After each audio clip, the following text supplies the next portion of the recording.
কাকিমাকে দেখে মনে হয় যে কাকিমার একটি ছেলে আছে আর একটি মেয়ে আছে, কি ঢংটা না করে। আজকালকার ছেলেমেয়েরা কেমন হয়েছে, বড়দের দেখে একটু সম্মানও করে না। শয়তান ছেলে পেলে। কাকিমাদের জীবন ধ্বংস, কি ঢংটাই না করে। কিরে রাজু, তুই কোথায় যাচ্ছিস এই অবেলা করে? মাঠে খেলতে যাচ্ছি। কেন, কি হয়েছে?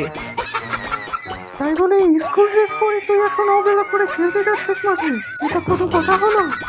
কেন, স্কুল ড্রেস পরে মানুষ কোথায় যায়? কেন, হাদারাম ছেলে নাকি? স্কুল ড্রেস পরে মানুষ তো স্কুলেই যায়, তাই না? তো বুঝেই গেছেন, তারা আবার জিজ্ঞেস করছেন কেন কোথায় যাচ্ছি। আচ্ছা ঠিক আছে, তাহলে স্কুলেই যা। আজকালকার ছেলেমেয়েরা যা হয়েছে না, বড়দের মুখে মুখে তর্ক করে।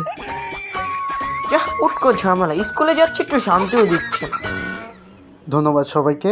আমার চ্যানেলটি সাবস্ক্রাইব করবেন এবং সাথেই থাকবেন, এবং আমি এরকম করে নতুন নতুন কিছু ভিডিও ছাড়ার চেষ্টা করব যাতে আপনাদের অনেক ভালো লাগে, এবং আমার জন্য সবাই দোয়া করবেন, আশীর্বাদ করবেন। ধন্যবাদ সবাইকে।